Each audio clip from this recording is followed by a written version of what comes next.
The year is 1739. The British Parliament is in session. Lords in powdered wigs, proper gentlemen in expensive coats. Everyone is acting pompous and serious.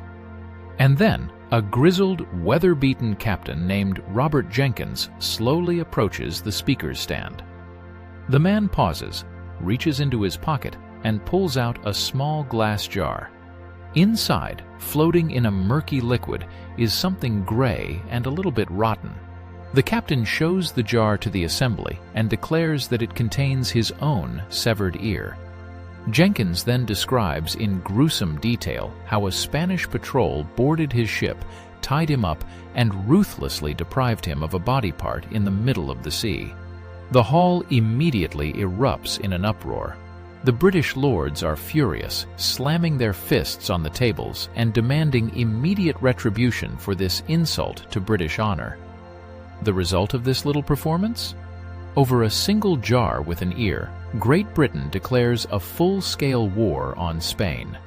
A conflict that will kill thousands of sailors and soldiers, all because politicians took the phrase, "an eye for an eye," a little too literally. But in reality, if you dig into the historical archives, a delightful detail emerges. The captain's poor ear had been sitting in that jar for a full 8 years before someone had the bright idea to show it off to a room full of impressionable politicians. Jenkins lost his ear way back in 1731. His ship was caught by the Spanish off the coast of Florida. The Spanish Coast Guard knew perfectly well that Jenkins was no honest merchant, but a brazen smuggler. The enraged Spanish captain decided to teach the insolent fellow a lesson.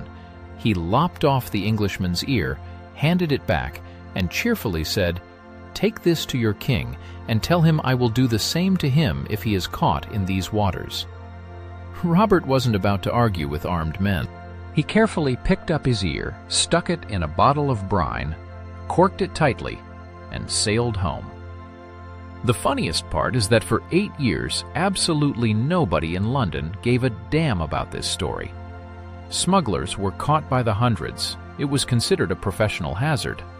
But by 1739, Britain urgently needed an official public pretext to forcibly seize Spain's trade monopoly in the colonies.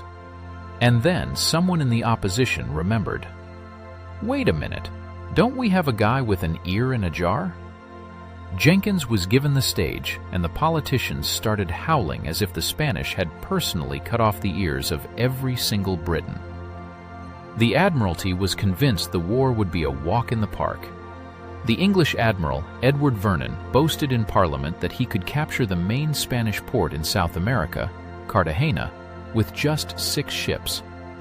The British went mad with pride, and even before the siege began, mass-produced commemorative medals. They were stamped with a scene of the Spanish commander kneeling and handing his sword to the victorious Vernon. However, reality dealt a crushing blow to British pomposity. 6 ships weren't enough. Britain had to send an armada, almost 200 vessels and 30,000 troops.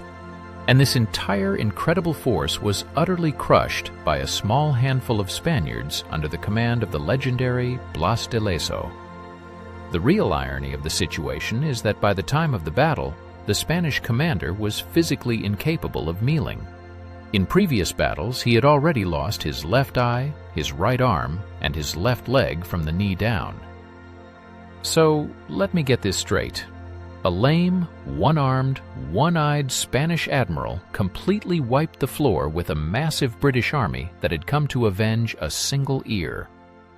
Blas de Lezo holed up in his fortress and forced the English to make one stupid mistake after another.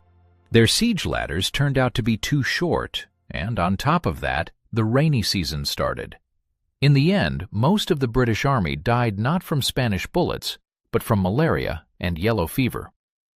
The surviving English sailed back in disgrace, and the authorities had to urgently bury the entire batch of pre-made medals, lest the rest of Europe die of laughter.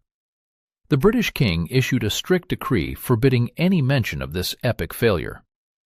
In the end, the ridiculous War of Jenkins Ear escalated into a colossal pan-European slaughter that claimed tens of thousands of lives. And what about Captain Jenkins himself?